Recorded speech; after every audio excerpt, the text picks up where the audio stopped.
coloquio, así que aprovecho, porque me imagino que termine esto, todo va a seguir corriendo, porque tengo esa atención. Bueno, agradecerle su participación. Perspectivas de la psicología positiva que hemos ido discutiendo y la forma de comprender y abordar la temática de la felicidad comienzan a intersectarse acá con el campo y el mundo del trabajo y de la gestión, ¿no? Y básicamente yo diría que aquí uno puede distinguir dos interpelaciones fundamentales de esta literatura. Una interpelación hacia los trabajadores, que tiene que ver con la idea de cómo uno como trabajador se constituye en un trabajador feliz, capaz de resistir o sobreponerse a las complejidades del mundo del trabajo actual, y un tipo de discurso o de oferta más bien a los cuadros manageriales relativos a cómo hacer gestión organizacional de la felicidad en las organizaciones. Vamos viendo cómo esa distinción es importante y estos libros en general apuntan en esos dos sentidos. Y obviamente aquí yo diría que una problemática, aquí perdón, aparecen también algunas otras referencias como esta entrevista, ¿no? Un trabajador feliz aumenta la productividad de la empresa, el texto de felicidad organizacional, 10 claves para ser más feliz en el trabajo. Lo que quería decir es que aparece aquí una cierta pregunta, porque nos parece que efectivamente pensar el discurso de la felicidad de la psicología positiva en el espacio, por decirlo así, de la cultura cotidiana, de la vida íntima de cada persona, uno podría pensar lo que es finalmente como una oferta de sentido que está ahí, que alguien puede o no puede tomar. Uno podría decir sería parte de una cierta pluralidad de ofertas de sentido que hacen las sociedades modernas, pero hay algo que pasa en el trabajo que, dada su naturaleza institucional y su carácter como inherentemente basado en relaciones de asimetría capital-trabajo, de subordinación jerárquica, que hace que la entrada de este discurso tenga, por supuesto, particularidades, elementos muy importantes para atender, ¿no? Y yo creo que aquí aparece esto que ha aparecido también en la discusión de cómo pensar las modulaciones o modalidades distintas en que los discursos de la psicología positiva se expanden en distintos campos. Y yo creo que el campo del trabajo, de las organizaciones, es importante pensar desde esta perspectiva, y yo creo que el título de esa entrevista, sobre lo cual vamos a ir volviendo, también es una pista importante y que tiene un elemento paradojal, ¿no? Esta idea de un trabajador feliz aumenta la productividad de la empresa, ¿no? Y claramente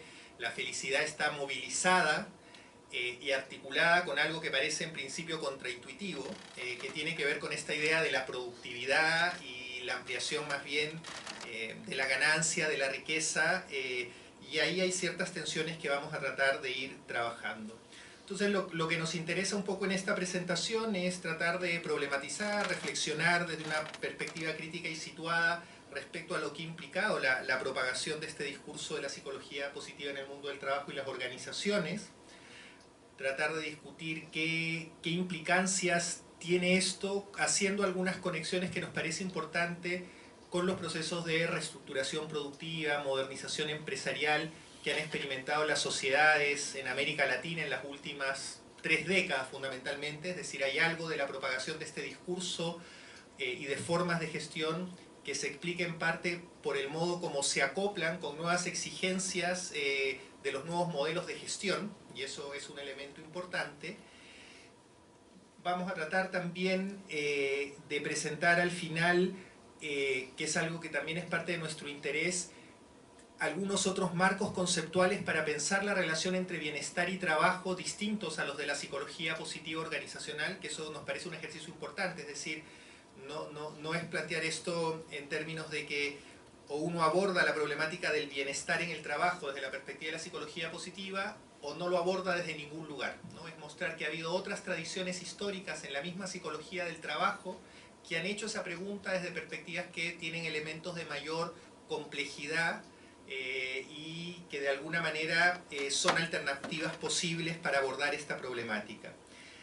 Y cuando hicimos este ejercicio, que es un ejercicio que hicimos inicialmente hace algunos años y que ahora lo retomamos, el modo como quisimos un poco gatillar esta reflexión fue a partir de hacer un mini ejercicio de revisión y análisis contenido de ciertos materiales que en la web, en ciertas propagandas de difusión de programas de posgrado y en 2 libros que vamos a mostrar, aparecían poniendo en circulación, en el caso de webs y de libros, siempre en el caso de Chile, estos puntos de intersección entre felicidad, trabajo y organización, ¿no? Entonces, no es una investigación ni un estudio ni un resultado empírico, es más bien este análisis, una especie de gatillador y de ponerle ciertas evidencias a una cierta reflexión más conceptual. Rápidamente entonces vamos a partir con un marco general de la psicología organizacional positiva y de la psicología positiva. Vamos a pasar rápidamente porque eso lo hemos discutido. Y después vamos a mostrar las evidencias, por decirlo así, de este análisis, que es más de un análisis de contenido, organizado en 5 o 6 ejes de resultados. Bueno, muy rápidamente, esto se ha discutido largamente en el seminario. Lo que implica el surgimiento de la psicología positiva en fines de los años 90, esta idea de desplazar la mirada, esto ha sido ya sistematizado desde una psicología centrada en la escasez, la patología, las dificultades, a mirar más bien en esto que se llama la indagación apreciativa, las capacidades, fortalezas y potencialidades que tienen los sujetos, y cómo se articula esta propuesta de psicología positiva en este cruce bien particular entre una cierta conceptualización humanista de un potencial de autorrealización con una matriz más positivista de la psicología cognitiva, comportamental, que va a darle de alguna manera esa pretensión de cientificidad y esa orientación a la medición y predicción del comportamiento. Ha habido ahí algunos desplazamientos internos dentro del propio campo de la psicología positiva, ¿no? Hay ahí este desplazamiento entre el primero y uno de los últimos libros de Seligman, donde él trata de responder, y eso también es un punto interesante, a estas críticas de que en un inicio el concepto de felicidad había estado muy restringido a una cosa muy individual, muy hedonista, y que trata ahora con la idea más bien del bienestar, del florecimiento, tratar de decir que aquí hay un elemento de trascendencia, incluso una cierta idea de comunidad, ¿no? Entendida de una manera particular, pero esto es también importante porque complejiza también el ejercicio de la crítica, ¿no? No es en estos segundos desarrollos una visión tan ingenua, y ahí está este modelo famoso de Seligman, ¿no? de entender ahora la felicidad a partir de una idea de desarrollo de capacidades humanas, florecimiento, trascendencia y sentido, este famoso modelo PERMA asociado a la felicidad o el bienestar como una articulación entre emociones positivas, compromiso y entrega,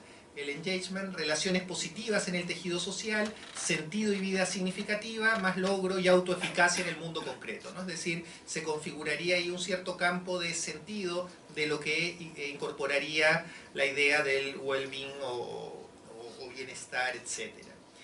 Y la idea de que la felicidad, bueno, no es algo que se busca fuera, sino que se produce desde el sujeto a partir de pequeñas prácticas y cambios, y acá está el componente cognitivo, en sus modos de percepción, ¿no? Es decir, el sujeto podría hacer ciertas prácticas sobre sí mismo, no puedo asociar esto a la idea de tecnologías del yo, sobre la base de que la felicidad dependería no fundamentalmente de circunstancias externas o genéticas, sino de esta capacidad del sujeto de trabajar y resignificar su percepción del mundo, ¿no? Un poco aquí esta frase de uno de los textos de Ignacio Fernández al final, es decir, la felicidad está en nuestras manos, depende de nuestra decisión de ser feliz y prácticamente no está sujeta a circunstancias externas. Todos tenemos el potencial de ser felices, donde un 40% depende de nosotros, ¿no? Esto es una discursividad que hemos estado discutiendo. Me voy a saltar esto porque a mí esta frase me parece muy sugerente, porque solo el comienzo, ¿no? Dice, hay como una cuantificación, ustedes saben, de cuál sería esa proporción entre emociones positivas y negativas, que es de 2.9 a 1, que uno empieza a leer y es muy loco porque efectivamente hay un argumento que está muy basado en ciertas evidencias, pero pero aparece como una idea de cuantificación de esa proporción de emociones o estados positivos versus estados negativos, y todo un conjunto de metáforas bien tradicionales y bien cartesianas de concepción de sujetos psicológicos, ¿no? Esta idea de que sería algo que todos tendríamos dentro, que todos podríamos activar a partir de un conjunto de prácticas efectivas de felicidad. Abajo aparecen como son la bitácora de agradecimiento, escribir 3 agradecimientos cada noche por 21 días, lo que incrementa la sensación de bienestar y la sostiene por 6 meses, o las 3 bendiciones, escribir 3 bendiciones que uno recibió gratuitamente de otro.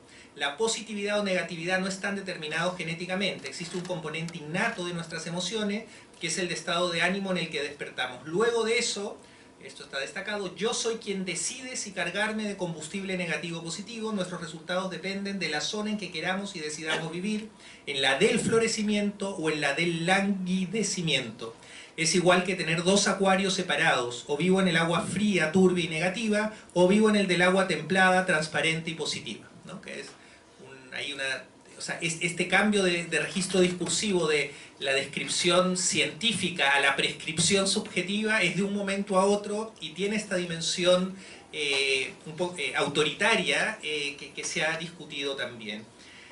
Y bueno, y asociado a la psicología positiva, vamos a tratar después de discutir cómo esto llega al mundo del trabajo, una serie de formas de concebir entonces este sujeto y esta positividad, ¿no? La idea, ahí podemos detenernos solo en lo que está subrayado, ¿no? La felicidad como un estado interior, un estado emocional positivo, que no depende de nada exterior, de ninguna circunstancia, y que el punto es la capacidad de activarlo o no a partir de un conjunto de prácticas que justamente la psicología positiva estaría ahí para ofrecer, fundadas en la evidencia científica. Y esta dimensión de la centralidad del estilo cognitivo, ¿no? El desarrollo histórico de las terapias cognitivas contra la depresión fueron un elemento central acá en el armado teórico de la psicología positiva. Y esto que también es algo que Rodrigo ha trabajado mucho, se ha discutido en el seminario, que es el tema de la temporalidad, ¿no? Esta idea de que la felicidad está en el presente, en los pasos de mi camino. No existe el camino a la felicidad es el camino paso a paso, en el presente, ¿no? El foco no está en el presente, no está en el pasado. Y esta frase de este libro de Ignacio Fernández que dice: la depresión es el exceso de pasado, ¿no? Que es muy clara en el sentido de una reconceptualización de la psicopatología en función de un sujeto demasiado pegado al pasado o al futuro y no centrado en este presente y en potenciar ese estado emocional que tendría ya ahí. Y bueno, esta frase también que ha aparecido, ¿no? o similar, que es de nuevo este registro de la interpelación. ¿Qué quieres hacer? ¿Ser feliz o seguir esperando que alguien de afuera o alguna circunstancia te haga feliz? Creo que era la misma frase que citaba Rodrigo en la inauguración. Si esperas eso, la ciencia te asegura que serás infeliz. Es hora de cambiar y tomar tu felicidad en tus propias manos, pues nada hará por ti lo que tú no estés dispuesto a hacer por ti. Y toda esta ligazón entre estos perfiles de personas más felices y un conjunto de indicadores de bienestar social, salud, longevidad, y de, vamos a ver, de productividad en el mundo de las organizaciones y en el mundo empresarial.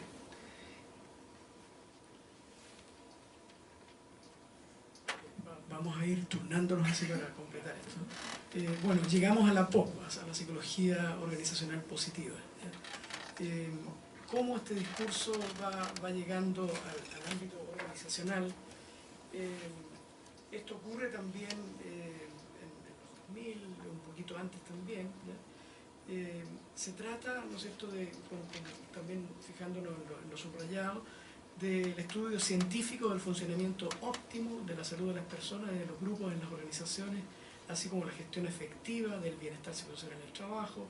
Claro, y acá está, tal como decía Antonio y como se ha dicho aquí también, ese paso del mero discurso del humanismo a una pretensión de la tradición humanista en psicología, a una pretensión cientificista, ¿no es cierto?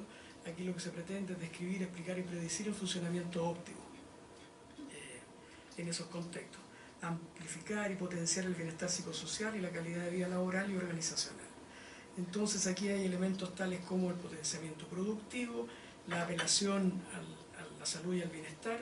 Aquí se habla de calidad de vida laboral, que después la vamos a retomar como un concepto, como decía Antonio, que de alguna manera se ha invisibilizado por el discurso de la felicidad, pero que tiene otra vertiente, otra historia, ¿ya?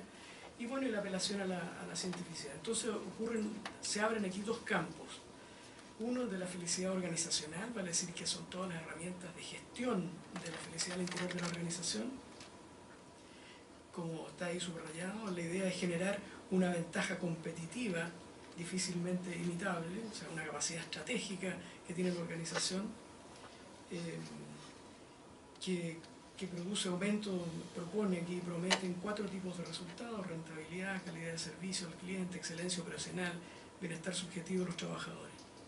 Y la felicidad en el trabajo, que son más bien los intentos y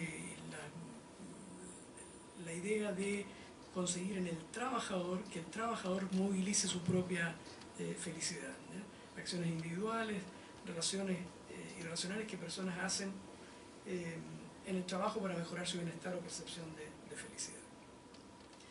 Es interesante, tal como decía Antonio recién, que la pop también ha vivido momentos más ingenuos, más candorosos, digamos, y unos más complejos, es decir, o al menos que asume que su discurso tiene ciertas limitaciones. Aquí hay una frase en una entrevista interesante de un investigador del área que ha publicado también libros, ¿ya?, donde le preguntan, bueno, ¿las empresas entienden el concepto de felicidad? Y él dice, lo entienden aquellas que han alcanzado un nivel de desarrollo organizativo mayor. Interesante lo que está marcado con rojo. Dice, para que esto ocurra, la empresa debe cumplir con algunas condiciones mínimas, como sueldos decentes, en fin, relaciones contractuales, vínculos con los sindicatos, y todo aquello que supone un límite mínimo desde el cual podría hablarse de felicidad organizacional.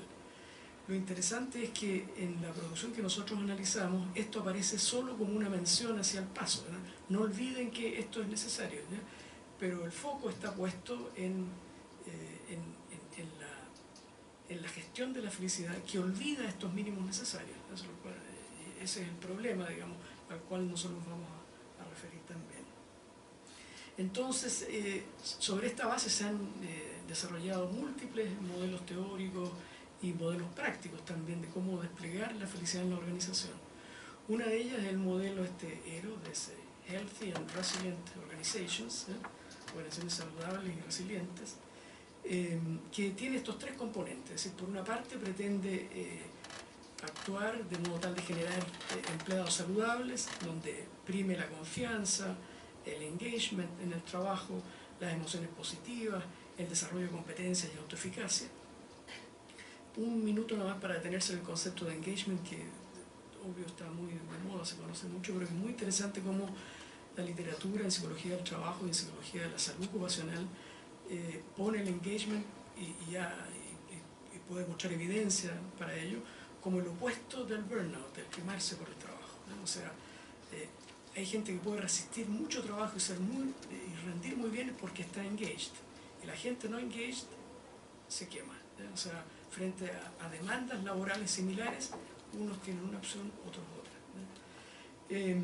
Entonces, empleados saludables, prácticas organizacionales saludables sostenidas en el tiempo, facilitadas por estilos de liderazgo. Acá está mencionado el liderazgo transformacional y otras formas que provienen de la literatura de la psicología positiva, que hay 2 tipos fundamentales de liderazgo derivados de 2 teorías de liderazgo derivadas de la psicología organizacional positiva, que son el transformacional, que es muy interesante, que retoma el tema del carisma, ¿ya?, weberiano, como un movilizador al interior de la organización. Y el otro es el liderazgo auténtico, el liderazgo que son muy similares, pero tienen ligeras diferencias, ¿ya? Bueno, y todos estos 2 elementos, los empleados saludables y estas prácticas organizacionales saludables, darían como resultado, no pusimos la lámina aquí, pero ustedes pueden imaginarse una lámina que tiene 2 componentes y un resultado abajo, ¿ya?, que son las organizaciones más productivas, ¿ya? Los trabajadores felices comparados con los infelices tienen un 65% más de energía, pierden 90% menos de tiempo por enfermedad, están el doble de tiempo más concentrados, esperan permanecer en el trabajo 4 veces más, se sienten 2 veces más comprometidos, todo cuantificado con evidencia, ¿no es cierto?, acumulada, ¿ya? En fin. El modelo de felicidad organizacional de Fernández, de Ignacio Fernández, también es similar, pone una concepción ética del ser humano como punto de partida, para, ahí en el círculo se ven los elementos del PERMA que mencionábamos, ¿no? La positividad, el engagement, el sentido, el meaning, ¿no? El sentido del trabajo, relaciones confiables, ¿no? Y todo esto da resultados sustentables y sostenibles en el tiempo, rentabilidad, calidad de servicio, etcétera, etcétera, ¿ya? Con algunas palancas de gestión, es decir, modalidades de gestión que apuntan al liderazgo firme y cercano, a la gestión participativa y a la gerencia de felicidad, que es como la herramienta organizacional para llevar a cabo toda esta acción. El lugar donde esto se podría elaborar. Hemos hecho un brevísimo recorrido por la psicología positiva, que ha sido visitada ya en este seminario en varias oportunidades, y por la psicología organizacional positiva. Y ahora, resultados de lo que nosotros encontramos con en esta indagación que hicimos en varias fuentes disponibles, como decía Antonio, en la web, en algunos libros. Podemos identificar algunas modalidades de legitimación que también ya han sido visitadas en este seminario, así que será redundante. La legitimación ética, ¿no es cierto? El sobreentendido ético, la felicidad en el trabajo es una obligación moral, una aspiración incuestionable, una realidad teleológica ahistórica que está incuestionable, ¿eh? Y un par de frases: el deseo de ser felices es el gran llamado interior de todo ser humano, es un anhelo fundamental, la aspiración más sublime que toda persona quiere experimentar. En el prefacio al libro de Felicidad Organizacional, Marisa Salanov escribe: existe algo tan entrañable, una meta tan digna, ética, atractiva y motivadora, que construir un mundo mejor basado en el deseo auténtico de que los seres humanos que habitamos el planeta estemos libres de sufrimiento y seamos felices. Ese es el marco que inaugura el texto de Felicidad Organizacional. Entonces, aparte de esta legitimidad ética, hay otras legitimidades. Una es la legitimidad político-institucional. En la conferencia anterior se estuvo hablando de aquello, ¿no? Aquí ponemos nada más que la resolución aquella de la Asamblea General de Naciones Unidas, que establece y reconoce la búsqueda de felicidad, ha generado Día de la Felicidad, un Día Mundial de la Felicidad, en fin. El ejemplo ahí es el de Bután, ¿no es cierto?, que parece que removió a las autoridades de las Naciones Unidas para llevar a cabo esta iniciativa. La legitimación económica, por cierto, es muy relevante en el ámbito de la psicología organizacional positiva, ¿no? Argumentos tales como la racionalidad del mercado, la mayor productividad. Si bien todos los colaboradores experimentan pasión, alto compromiso, entusiasmo, gratitud y trascendencia en el trabajo, las empresas podrían incrementar hasta en un 70% la lealtad de sus clientes, reducir el ausentismo en igual porcentaje y elevar sus utilidades más de un 40%. Es muy interesante cómo la psicología organizacional positiva y las modalidades de gestión de la felicidad olvidan que hay todo un debate en la psicología del trabajo y las organizaciones respecto de la tesis del trabajador feliz y productivo. Si bien esa tesis es predominante, hay bastante evidencia que muestra que, al menos hay un último paper de hace poco tiempo, mostraba que con evidencia acumulada, qué sé yo, hay un 48% de trabajadores que están en otro rango, o sea, que son felices y no productivos e infelices y productivos, ¿no? Por lo tanto, la tesis esta, que de sentido común, digamos, es cuestionable por lo menos, pero la psicología organizacional positiva no toma esta discusión. Entonces, pareciera ser que los líderes modernos desconocen esta evidencia que les da la psicología organizacional positiva, y por lo tanto deberían implementar, ¿no es cierto?, la felicidad en las organizaciones, ¿no? Se han perdido la oportunidad de hacer a sus compañías más rentables por el no uso de esta tecnología de la felicidad organizacional. La felicidad además generaría mayor éxito a nivel organizacional, lo que es medido en términos de valor accionario de la compañía, de las ventas o de las utilidades de las empresas, ¿eh? La legitimación científica es la que brinda particularmente la psicología positiva. Se presenta como una nueva ciencia, ¿no es cierto?, que avala a través de instituciones universitarias y destacados científicos, ¿no?, la nueva ciencia de la felicidad. Por ejemplo, acá está en la misma Marisa Saranova presentando este libro de felicidad organizacional. Os presento este libro, un esfuerzo auténtico de llenar el mundo de felicidad, contando a las organizaciones cómo puede contribuir a ello desde un planteamiento empírico y basado en la investigación científica y la práctica profesional excelente. Y hay también legitimaciones que no son solo las que hemos mencionado, la económica, la ética, la científica, sino que argumentaciones que son mixtas, que apelan a varios de estos criterios a la vez. Por ejemplo, la razón de ser de la POP es descubrir las características que configuran una vida organizacional plena, señalando qué caracteriza a los empleados positivos y cómo son las organizaciones positivas. En fin, otro par de frases más. La última, las organizaciones tienen la gran responsabilidad de crear felicidad en sus trabajadores. Promover la felicidad se ha transformado no solo en un imperativo económico, sino en un imperativo ético, ¿no es cierto? Hay varias de las, al menos dos legitimidades en esta afirmación. La centralidad de la felicidad y el cambio en la lógica de causalidad y temporalidad es muy relevante y Antonio se va a referir a ella.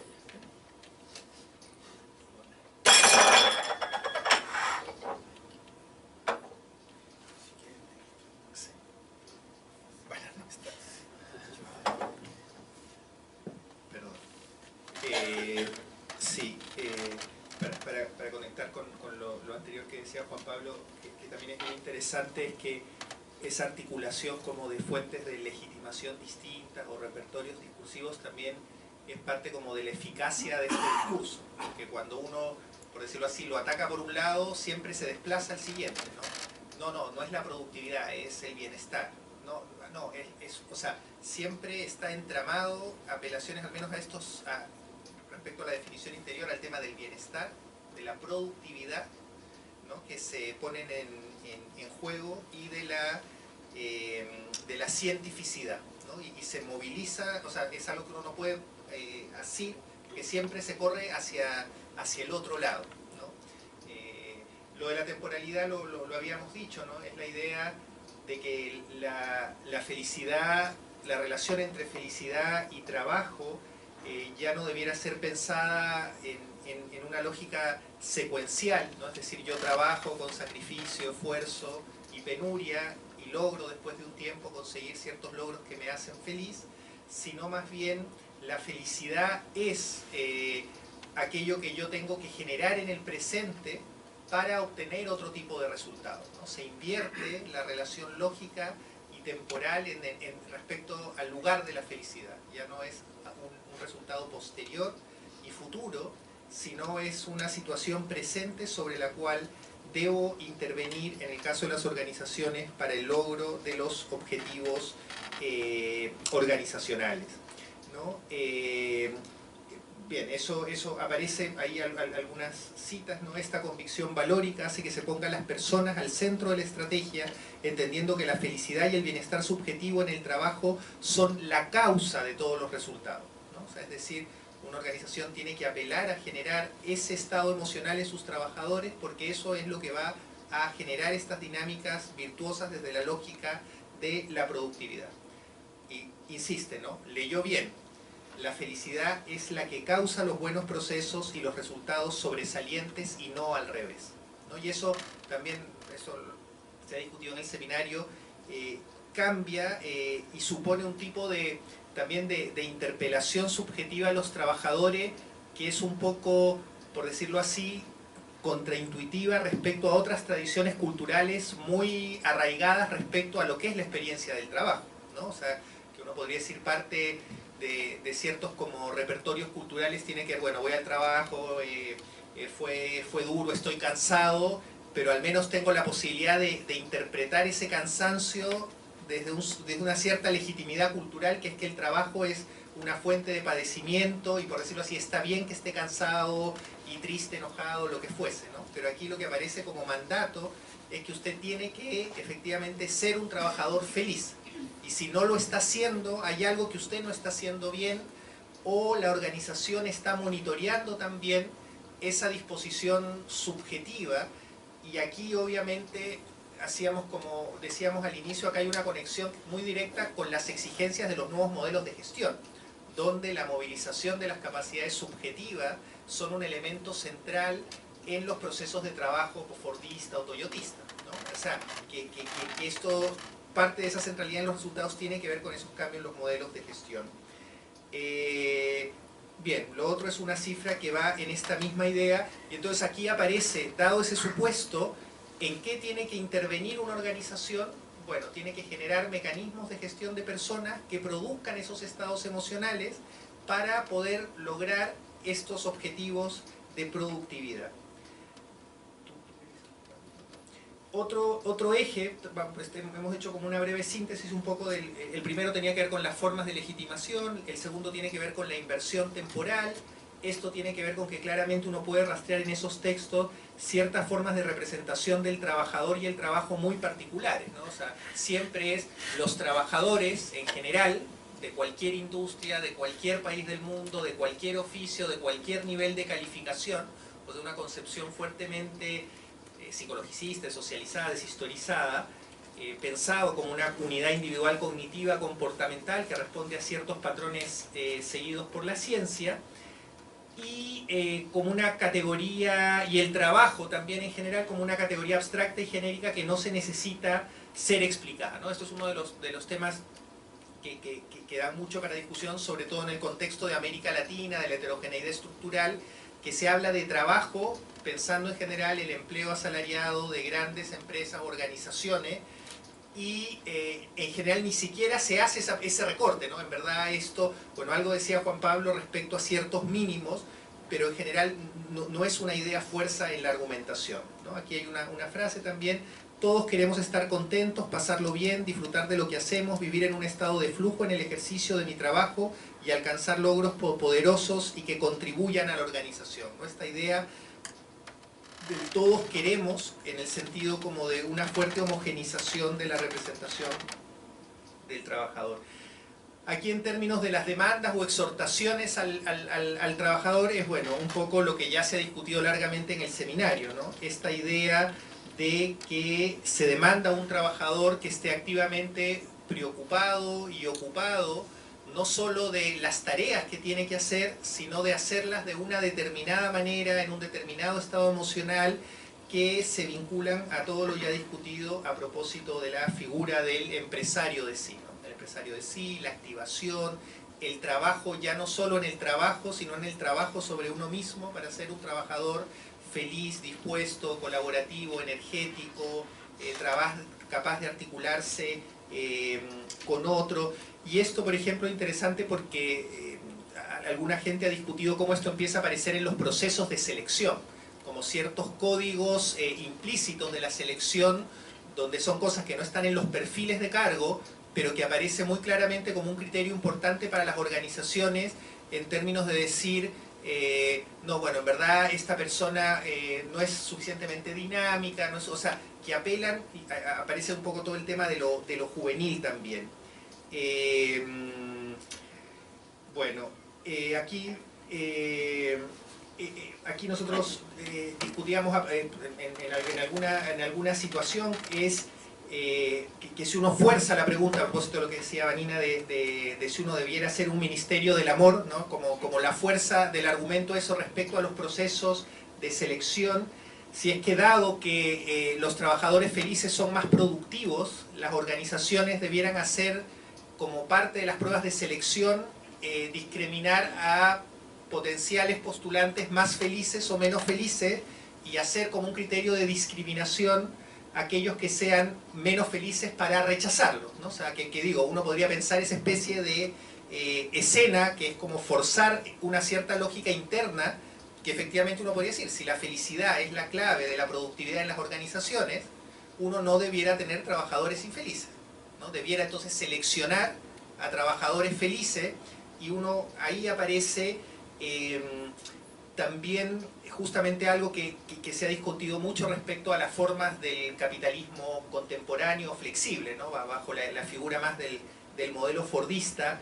La disciplina laboral lo que disciplina fundamentalmente es el cuerpo, los movimientos, y de alguna manera una cierta esfera de la subjetividad queda reservada o preservada del proceso de extracción de plusvalor o de plusvalía, ¿no? El trabajador puede estar agotado, cansado, explotado, pero hay un registro que está por fuera, y algo de las formas productivas contemporáneas justamente encuentran en ciertas disposiciones subjetivas, estados emocionales, elementos que son parte constitutivas de la generación de plusvalor y de los mecanismos como sistémicos de acumulación.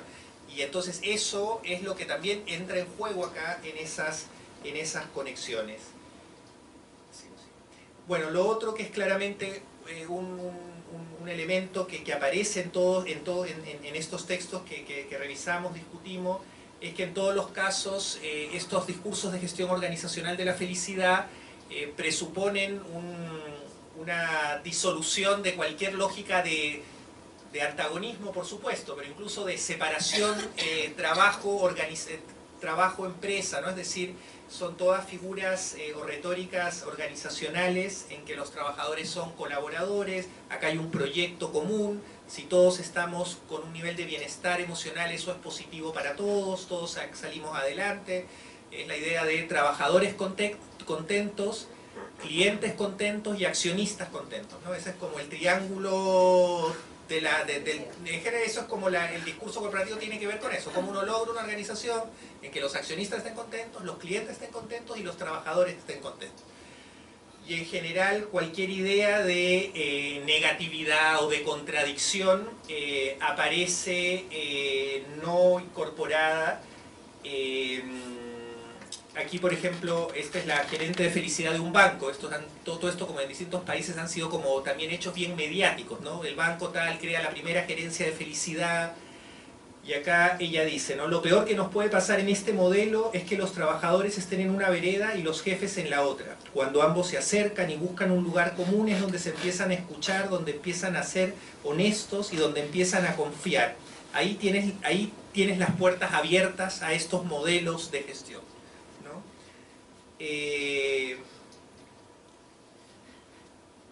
Bueno, por supuesto en este escenario los líderes tienen un rol central, ¿no? Porque son ellos los responsables de generar las condiciones para que se den estas formas de experiencia de la felicidad.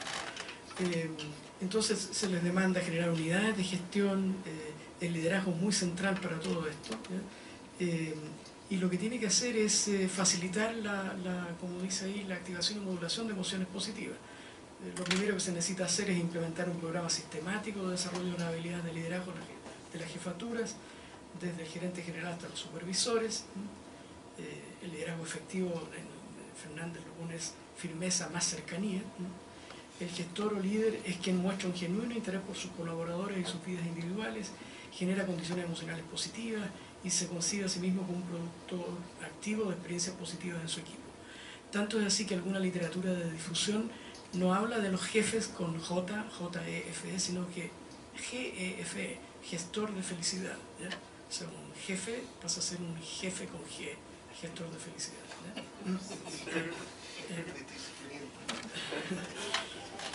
Un error ortográfico fundado, ¿ya? Entonces, estas visiones de liderazgo, como digo, son liderazgo transformacional, liderazgo auténtico. La persona está tan embebida de esta visión transformadora que logra impactar en sus seguidores, en sus trabajadores. Entonces, hay una concepción ética del ser humano que es la que debería marcarse en el comportamiento de los líderes. Entonces el liderazgo actual en crisis sería aquel de la soberbia, del ego, competitivo, que concibe a nosotros como recurso humano, habría que concebirlo como un adulto autónomo, en fin, esta polaridad de lo que debe ser hoy día un líder movido por esta concepción ética, ¿ya? En fin, si la rentabilidad era lo que movía como foco de resultados, debiera ser hoy día la rentabilidad, la innovación y la felicidad, ¿ya? Del control ferro a la participación, del miedo a la confianza, etc. ¿Ya? Estas son las dimensiones del líder eficaz. Respecto de las tecnologías de intervención organizacional, claro, hay una gran cantidad de modalidades de gestión que se ofrecen como tecnologías para lograr este propósito de la felicidad.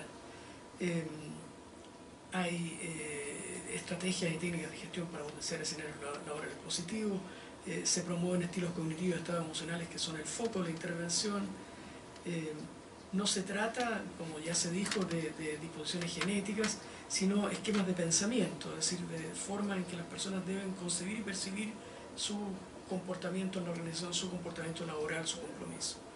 Hay fuerte individualización y psicologización, hay una frase, herramientas que promueven la felicidad y el bienestar en el trabajo, se abordarán los siguientes contenidos. Esto es un programa de formación, de un módulo, de un diplomado en felicidad organizacional. Herramientas del desarrollo personal, desde la indagación apreciativa, desde el coaching, desde la psicoterapia, desde la salud mental, desde el mindfulness. Esos son algunos de los dispositivos tecnológicos puestos al servicio.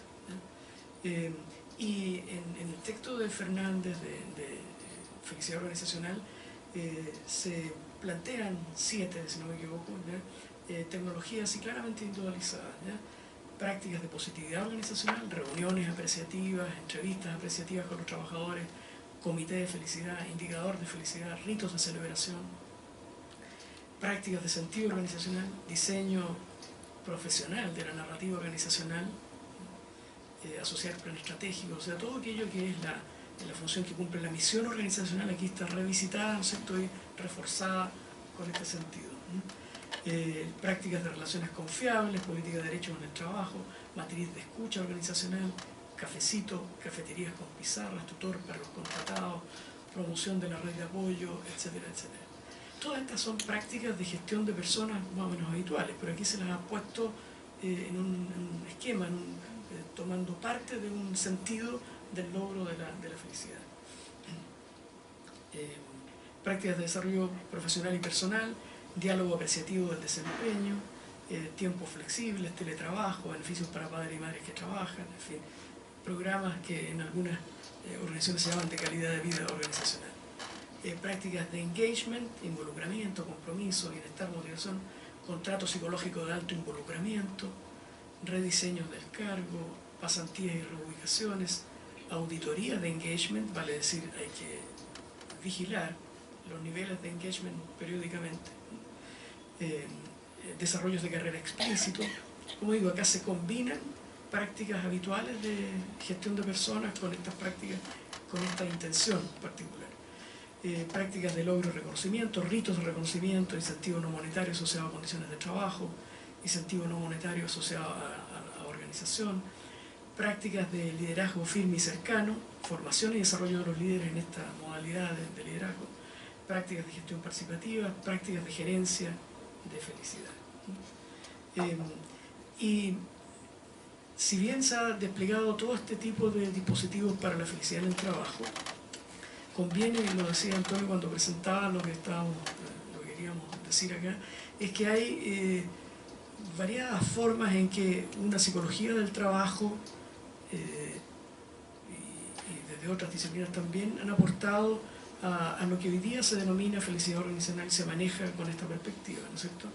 Por ejemplo, un trabajo de hace poco tiempo de una comisión de la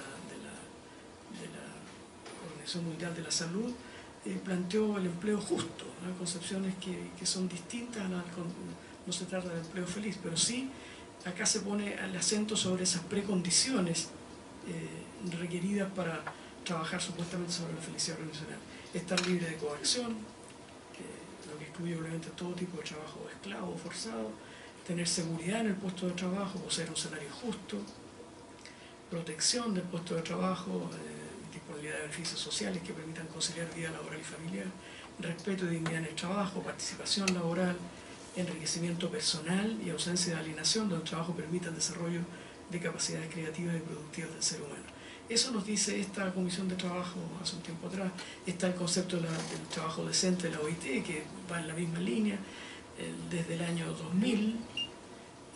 Interesante esta sincronía, porque mientras se estaba desplegando la psicología positiva y la psicología organizacional positiva, la OIT desde el año 2000 tiene su agenda del trabajo decente, que apunta a estas precondiciones, ¿no es cierto? Plantea que el trabajo debe realizarse con respeto a los principios y derechos laborales fundamentales, los derechos de sindicalización, el ingreso justo, la protección social y la existencia del diálogo social y tripartismo son las condiciones del trabajo decente que la OIT viene también piloteando desde hace bastante tiempo y que ha sido un aporte al menos a la discusión de estos temas en los países en los cuales la OIT tiene injerencia y donde se firman y se respetan los acuerdos de la OIT.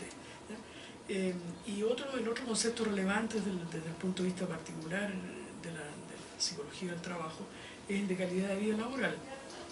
El concepto de calidad de vida laboral es muy interesante porque de alguna manera está, si bien ha sido absorbido por la felicidad en el trabajo, o podría ser absorbido, tiene una historia y unos orígenes bastante distintos.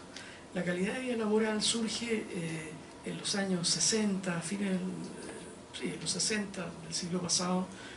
Tiene varios orígenes, pero tal vez los más razonantes son aquellos que dicen relación con la crítica al trabajo taylorista fordista en las sociedades desarrolladas, es decir, en los países socialdemócratas de Europa del Norte.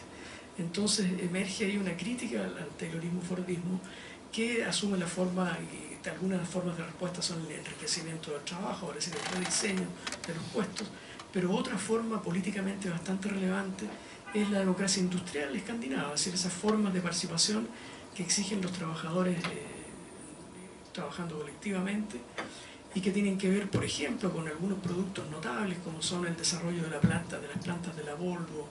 No sé si conocen esos ejemplos, pero bueno, la Volvo llegó a diseñar arquitectónica y generalmente 2 plantas de armado de autos como producto de las demandas de la democracia industrial, vale decir, trabajadores que en vez de en línea de producción tienen talleres semiautónomos donde toman decisiones, en fin, ya no existen, ¿ya? Pero fueron muy exitosas, fueron muy exitosos hasta el 83, creo que estuvo activa una de esas plantas, no, perdón, hasta el 93, ¿ya? Entonces, aunque, como digo, como se dice ahí abajo, aunque el concepto de calidad de vida puede todavía conservar poco de su origen reivindicativo, porque nosotros vemos hoy día que hay muchas organizaciones que hacen calidad de vida laboral, pero como iniciativa de las jefaturas, ¿ya? No como una demanda de los trabajadores, ¿ya? Con todo, calidad de vida laboral guarda ese núcleo, ¿no es cierto?, de interés por la reivindicación de condiciones de trabajo que hagan posible la felicidad, ¿ya? Por condiciones de trabajo que hagan posible el bienestar, ¿no es cierto?, que generen condiciones más humanas de trabajo, ¿sí? Sí, y para terminar, muy rápidamente, también por el tiempo y para la discusión, algo que también queríamos como plantear como pregunta y que creo que ha aparecido también en el seminario a partir de este ejercicio que básicamente es descriptivo, digamos, más que analítico, es la pregunta, bueno, ¿por qué este discurso ha generado o tiene este potencial de generar este nivel de adhesión en sujetos trabajadores en un nivel más cotidiano como en cuadros manageriales, ¿no? O sea, hay una pregunta ahí porque de pronto hay una brecha, por decirlo así, entre una especie de una lectura que uno puede hacer de esto desde cierta distancia reflexiva y encontrarlo un poco entre risible en algunos, o burdo o absurdo, y ver cómo efectivamente es un discurso que interpela, genera adhesión, moviliza, dota de sentido la vida de personas, de formas de gerenciamiento. Por supuesto acá hay algo que no está, que nosotros no hemos hecho investigación empírica, un poco lo que decía Vanina, para ver cómo es que los trabajadores o trabajadores se apropian efectivamente de esto y cómo en esa apropiación podrían estar haciendo cosas totalmente distintas, pero presuponiendo que hay alguna linealidad en algún campo, una pregunta importante es ¿por qué? ¿Con qué resuena? ¿Con qué se articula? ¿Con qué se ensambla? ¿No? Y ahí hay algunas hipótesis que tienen que ver obviamente que este discurso de la felicidad tiene una fuerte resonancia con un horizonte cultural de individualización, responsabilización y potenciamiento de las capacidades, ¿no? O sea, una matriz cultural neoliberal en un sentido más amplia es plenamente coincidente, bueno, es parte de lo que se ha discutido acá. Nos parece que es una pregunta por lo social en que claramente se desplaza la pregunta desde la idea de justicia social y autonomía a un énfasis más bien en el bienestar subjetivo y la autorrealización personal, es decir, ciertos criterios normativos para analizar la sociedad sufren este desplazamiento y eso resuena también con el tipo de pregunta que hace la psicología positiva, hay algo que también nos parece interesante, que en general los contextos de una cultura más individualizada, con demandas desde los sujetos contemporáneos de mayor reconocimiento de derechos, de relaciones sociales más horizontales, también en algún punto este discurso de la psicología positiva apela a una cierta lógica de gestión mucho más horizontal y cercana entre los colaboradores y las organizaciones, ¿no? De alguna manera la figura de una lógica más jerárquica, burocrática, de una fuerte división técnica y social del trabajo. Aquí de alguna manera la apelación de este líder cercano y carismático es justamente apela a algo para lo cual que para los sujetos contemporáneos sería muy importante, que es un trato cercano, interpersonal, y ahí también hay una hipótesis de trabajo de esta resonancia. Ahí un poco lo que decíamos antes, ¿no? También esta capacidad de movilizar referencias normativas de bienestar, de productividad y de salud, ¿no? Como jugar en ese juego. Sí, yo creo que un poco va por ahí, ¿no?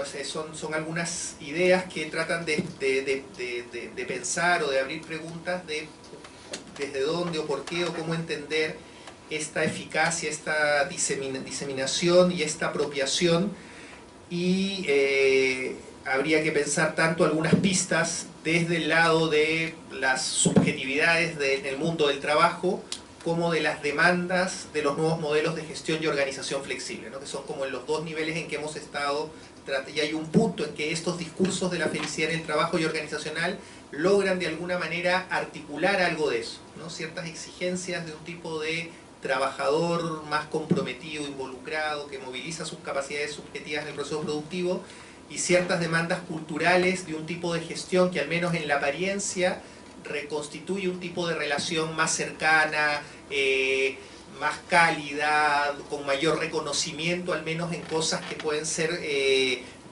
pueden parecer o no menos triviales.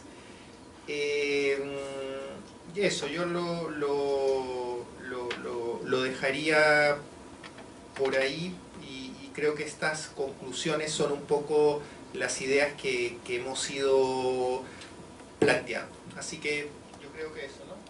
Bueno, muchas gracias.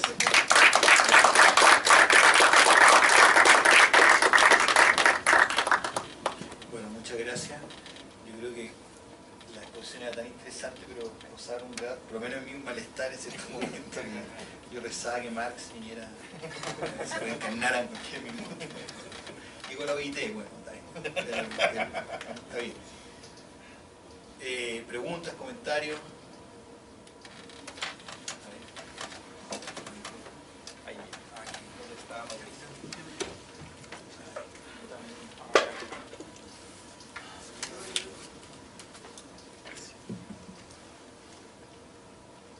Muy corta en función del tiempo, ustedes están hablando de un tipo caracterizada de organización, y me imagino que una corporación o una mediana o grande empresa. Entonces, este discurso de felicidad, ¿cómo se articula frente a lo que en algunos países, como actores centrales, son los sindicatos, que serían la contraparte a la no felicidad del mundo organizacional, que son los receptores de los reclamos, sugerencias de un estrato social dentro de un tipo de organización? No sé si en esta indagación ustedes se plantearon esta situación.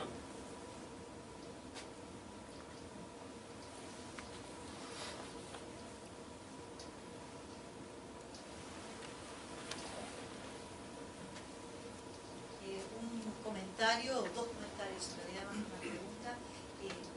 Una cuestión es que efectivamente la mayor parte de la gente se ve compelida a entrar por la línea de estos discursos, y los casos que yo tengo, que yo mencioné, son más bien excepcionales, ¿no?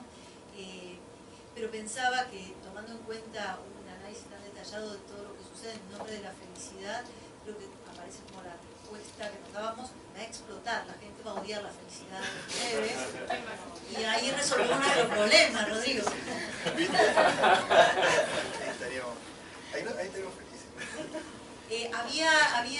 se llamaba gerencia de felicidad. Gerencia de felicidad. ¿Eso es una empresa real? Eso existe. El Banco del Estado, tiene gerencia de felicidad. No sé si hay más, pero eso que yo conozco, ya no es de recursos humanos, sino gerencia de felicidad. Y hace varios años. Era ese comentario. Es real.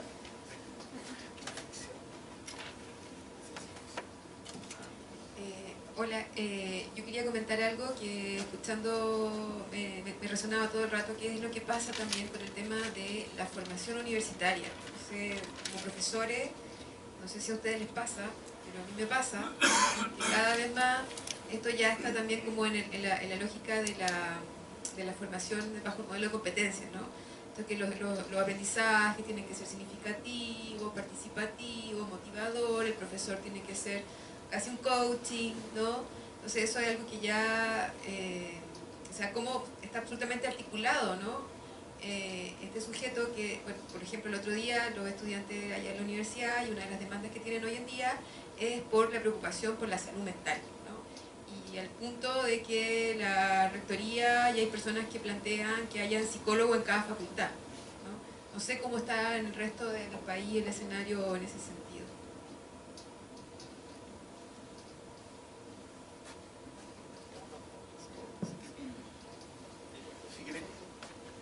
Sí, vamos a contestar los dos, todas las preguntas.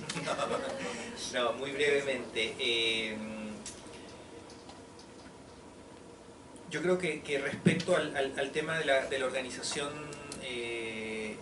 sindical, efectivamente este es un discurso que donde se ha instalado y donde efectivamente acá un elemento central de propagación de esto son consultoras privadas, digamos, hay una interfase acá entre el mundo de la universidad, pero sobre todo son profesionales que en espacios de consultoría ofrecen consultoría empresarial, y esto es como uno de los modelos dentro de distintos modelos de desarrollo organizacional, etcétera, que se ofrecen a las empresas con ciertas promesas de reingeniería, reorganización, productividad, etcétera. Y claro, el destinatario en general son grandes corporaciones, muchas empresas transnacionales, y ese es el segmento donde en general, en su sentido más puro, más como un modelo específico, se propaga. En general, mi apreciación es que respecto al tema de la organización sindical, y yo creo que esto es una hipótesis que habría que seguir trabajando, hay siempre un movimiento entre el tema de la felicidad y la calidad de vida laboral. O sea, ¿qué quiero decir? Que en general cuando esto se presenta como un paquete de medidas que las organizaciones van a implementar, lo que está diciéndose es que esto es una oferta de programas de mejora del bienestar y la calidad de vida laboral, ¿se entiende? Y de hecho, muchas de las medidas que presentaba Juan Pablo en el eje más de felicidad organizacional son medidas clásicas de bienestar que muchas veces son demandadas por los sindicatos. Por ejemplo, poder tener cierta flexibilidad horaria, poder tener cierta idea de desarrollo de carrera, tener ciertos bonos. Y yo creo que ese elemento, me parece que ahí hay un anudamiento entre, y que es parte un poco de la eficacia de ciertos discursos más ideológicos que siempre están articulados, por decirlo así, que siempre son verdad y mentira al mismo tiempo, ¿no? O sea, lo que quiero decir es que movilizan un referente muy caro también para los trabajadores y trabajadoras, que es cómo mejoramos las condiciones y el bienestar en el trabajo. ¿Quién podría estar en desacuerdo con eso, ¿no? Y en ese sentido, incluso, y ahí Juan Pablo puede contar más, la gente que está en estos cargos de gerencia de felicidad, en verdad dice, mira, lo de felicidad es como una moda, seguimos siendo gerentes de recursos humanos, y tratamos dentro de las limitaciones, de las exigencias de rentabilidad, de que los trabajadores y trabajadoras estén lo mejor posible. Entonces yo creo que esa es una explicación de que no es leído, me parece a mí, como la llegada de un mecanismo de mayor racionalización, sino más bien es una promesa de cierta mejora de bienestar, y yo creo que ahí esa relación entre la calidad de vida y la felicidad es interesante de pensar. Eso, yo creo que esa idea también, un poco lo que decía Vanina, y y un poco lo que decía Jimena, creo que hay algo, por ejemplo, del tema de la salud mental, de la preocupación por el bienestar subjetivo, por la salud mental, que de nuevo expresa una demanda, creo yo, como muy genuina, no sé si llamar legítima, de las preocupaciones de los sujetos contemporáneos en contextos sociales que en parte por estas mismas dinámicas generan mucha intensificación del trabajo, pocos soportes y pocos vínculos sociales, alta responsabilización, y hay una demanda. Entonces algo de esto efectivamente responde también a esa demanda. Vamos a hacer un modelo que se preocupa del bienestar emocional, de la felicidad de los trabajadores y trabajadoras, vamos a entregarles herramientas a cada trabajador de meditación, de mindfulness, pausa de relajo. Entonces, ¿quién podría estar en desacuerdo con eso? Y yo creo que ese análisis más detallado, y uno debiera entrar a estudios más etnográficos, efectivamente, de cómo se implementaron estos modelos en organizaciones específicas, qué articulaciones se fueron dando, eso, me parece que lo que nosotros... que uno podría decir que el gesto acá de la argumentación es hasta cierto punto decir, bueno, algo de la calidad de vida laboral es distinto que esto, porque en la calidad de vida laboral el foco son más bien las condiciones de trabajo y empleo, y la felicidad es un resultado o el bienestar de esas condiciones. Pero el discurso de la felicidad lo que hace un poco es colonizar esto y también como fusionarse y presentarse un poco desde ahí. No sé, son como algunas reflexiones o hipótesis respecto, y en el eje de la felicidad en el trabajo, estos son textos de autoayuda. Esto en Argentina, no sé si tú conoces a Nina, la Marcela Zángaro, que ella trabaja un poco, justo está estudiando ahora, y ella un poco ahora mostraba que estos libros, por ejemplo, de felicidad en el trabajo, están en el anaquel de libros de autoayuda y donde están los libros de gestión. Entonces, están ofrecidos, ese Deja de sufrir en el trabajo, por ejemplo, es un libro más bien de autoayuda. Usted está mucho tiempo en el trabajo, ¿cómo hacer para que ser más feliz o sufrir menos en el trabajo? Así como puede haber un libro para tener relaciones de pareja mejor, o sea, es un poco, en esa beta ese es el foco. Sí. Lo de la enseñanza de la Sí. años de experiencia como profesor. Bueno, nosotros hacemos esfuerzos por debatir estas cosas en la formación. No sé si lo logramos o no. Muchos de nuestros egresados entran al campo de las organizaciones y entran a participar, espero que críticamente, de estos programas, de estas actividades. Yo quería decir algo respecto de las paradojas, de las ambivalencias de estos programas de felicidad organizacional. Por ejemplo, la gerencia de felicidad de Banco Estado Microempresas, cuando uno mira lo que ellos hacen, la verdad es que no se pliegan radicalmente a lo que acabamos de describir, ¿no? Sino que hacen programas de calidad de vida, ¿no? De una forma bastante respetuosa de los trabajadores. Quiero decir, tienen una gran cantidad de beneficios que los trabajadores pueden elegir, cuestiones de esa naturaleza. Me acuerdo porque una vez en un diálogo con el subgerente de felicidad, le preguntaba, alguien le preguntaba, bueno, pero ¿cómo trabajan ustedes la felicidad? Nosotros no trabajamos la felicidad, nosotros generamos condiciones, ¿eh?, para que los trabajadores puedan ser felices, pero si son no felices es asunto de ellos.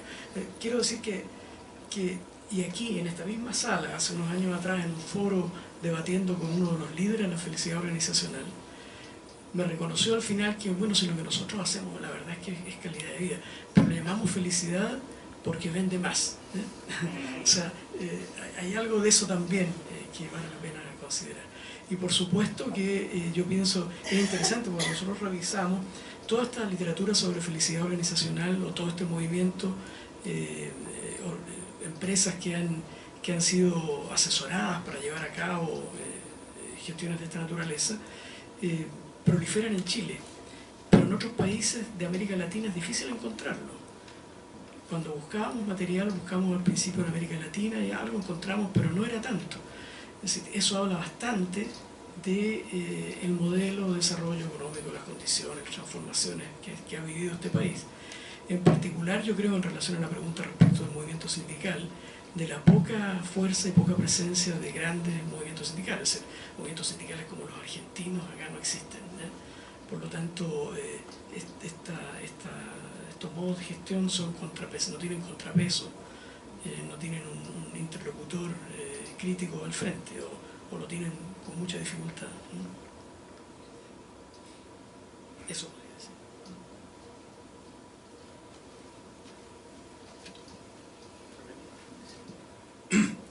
Perdón, muchas gracias por la charla. Bueno, antes de un comentario, antes habéis señalado que quizá como elemento un poco distópico la idea de que pudiera ser que se le ocurriera a las empresas hacer selección por el nivel de felicidad de los individuos, pero es que ya se hace en las empresas, ya existen en recursos humanos esos criterios de selección. De hecho, existen también no solo como criterios de selección, sino como criterios de despido. Entonces, bueno, que no es que no se les haya ocurrido ya hacerlo o que no lo estén haciendo ya de hecho, ¿no?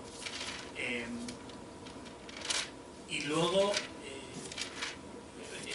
había una pregunta de por qué era tan atractivo este discurso de la felicidad en el trabajo, en las organizaciones. Pues quizás porque esta idea de felicidad, este discurso de la felicidad es un invento de las organizaciones, es decir, es un discurso altamente empresarial y económico, y yo creo que quizá uno de los mecanismos de las instituciones a través de las cuales todo este discurso más se ha expandido, más se ha globalizado, es precisamente el mundo organizacional, el mundo de la empresa. Ha sido un elemento de expansión bastante fuerte. Y respecto a la psicología positiva, de hecho, yo pienso que de no haber existido la psicología positiva, las empresas lo habrían inventado, o la habrían inventado la psicología positiva misma. Porque el mundo del trabajo ha ido cambiando, y con él también el concepto del trabajador y el concepto de lo que es trabajo y de lo que es el trabajador. Y la psicología positiva ha dado como una especie de discurso legitimador para configurar una nueva idea de trabajador que no existía y que necesitaba existir, ¿no? Digamos que si uno de los modelos psicológicos que hasta ahora, hasta los años 90, imperaba dentro de la teoría de los recursos humanos era la pirámide de las necesidades de Maslow. ¿Por qué? Porque aportaba, digamos, un modelo legitimista de la idea de carrera. Uno empezaba con una seguridad, tenía una ascensión, hasta tal punto que la felicidad era el punto cúspide en el cual uno, pues después de haber desarrollado toda una vida de seguridad, de reconocimiento, etcétera, etcétera, uno tiene tiempo para dedicarse a sí mismo, a autorrealizarse. En este sentido, creo que el discurso de la psicología positiva está ya más acorde a un mundo laboral totalmente cambiado o invertido, precisamente debido a esta idea de seguridad. Ya no existe la seguridad y entonces la pirámide de Maslow se tambalea, y lo que yo pienso es que la psicología positiva lo que hace es invertir la pirámide de las necesidades.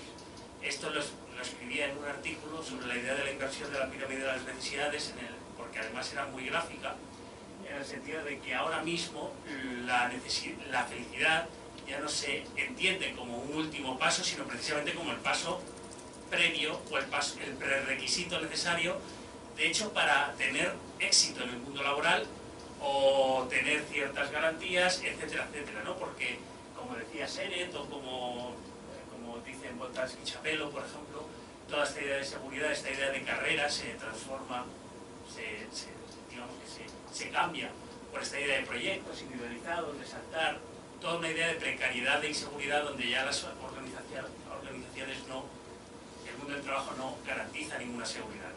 El único que garantiza la seguridad, si es que la hay, es el propio trabajador. Es una forma de externalizar los riesgos y la responsabilidad de los propios trabajadores, ¿no? Entonces, este discurso de la felicidad, a mí es que me parece que las organizaciones son el eje, son uno de los ejes centrales de legitimación, de formación y de expansión de este discurso de la felicidad. De hecho, no hay ningún psicólogo positivo, que no haya escrito sobre felicidad en el trabajo, o que no haya sido un eje central del trabajo dentro de su teoría. Bueno, esto es un comentario otra vez más que una pregunta, pero gracias. Yo solo quería, a propósito de que decía el ejemplo que da Juan Pablo en esa discusión, uno de los líderes de psicología o este tipo de pop, ¿cómo se llama pop? Psicología relacional positiva, que yo creo que igual, por dos razones, el agregar el significante felicidad tampoco es tan ingenuo. O sea, en esa discusión, cuando él dice, sí, finalmente es calidad de vida, y bueno, le ponemos, uno por lo que él dice, o sea, efectivamente, en términos de, ¿cómo decir? Cuando el empleador enarbola esta idea de la felicidad del trabajador, yo creo que hay una dimensión de crítica, de potencial crítico que se ve un poco anestesiado. Por decir así, digo, lo que yo quiero es tu felicidad. Entonces, bueno, yo también quiero eso para mí, entonces, es algo así. Y lo otro es lo que, simplemente subrayarlo, lo que decía Edgar, y lo que hemos dicho muchos también lo dijeron, ¿no? Que este lugar de la felicidad, porque la calidad de vida, efectivamente el tema de la felicidad queda en un espacio, primero es la consecuencia y no el antecedente, y para mí algo dentro de la esfera de lo privado, digamos, ¿no? Pero el poner la felicidad al comienzo, digamos, esa inversión, ¿no? Una condición, una precondición, yo creo que eso también es un elemento, por eso que un cambio sustantivo, digamos, no es menor esa inversión que tú estás mostrando. Una cosa que pensaba también a propósito de este libro, Felicidad en el Trabajo, maximizando tu capital psicológico para el éxito, y a propósito como de las evocaciones de la felicidad, aquí en general toda la idea de la felicidad está muy asociada a una cuestión como muy energética, ¿no? O sea, porque uno podría pensar, o sea, un poco lo que decía Juan Pablo, ¿no? Yo podría ser muy feliz, más bien en una especie de actitud más bien de ocio y de no compromiso muy activo con unas lógicas de extensificación del trabajo. O sea, esto es una figura de la felicidad que no remite a un orden como, por decirlo así, del amamantamiento o de una especie de placidez. No, esta es la felicidad tomada por una lógica de la hiperactivación, y es un poco lo que dice, por ejemplo, Laval y Dardot, ¿no? A propósito de cómo el sujeto contemporáneo se juega en esa articulación entre el desempeño y el goce, ¿no?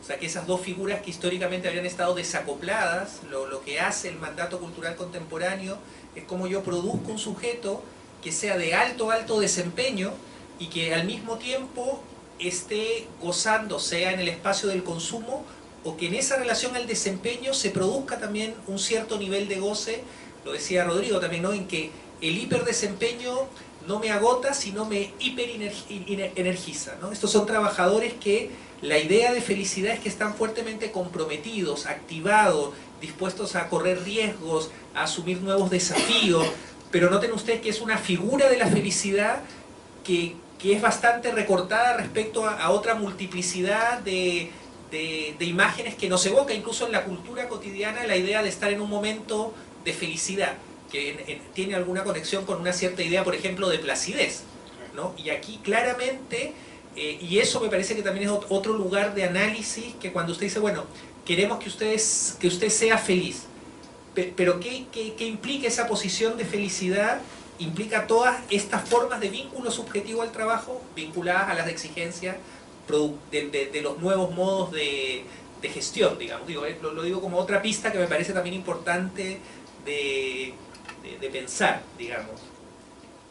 Un poco a propósito también de la imagen de esa foto de por qué lo que las compañías saben de felicidad, ¿no? Que siempre son estas imágenes muy, un poco lo que se trabajaba también en lo de los cuerpos, ¿no? ¿Qué tipo de trabajador y de cuerpo no es una felicidad así como, en fin, eso.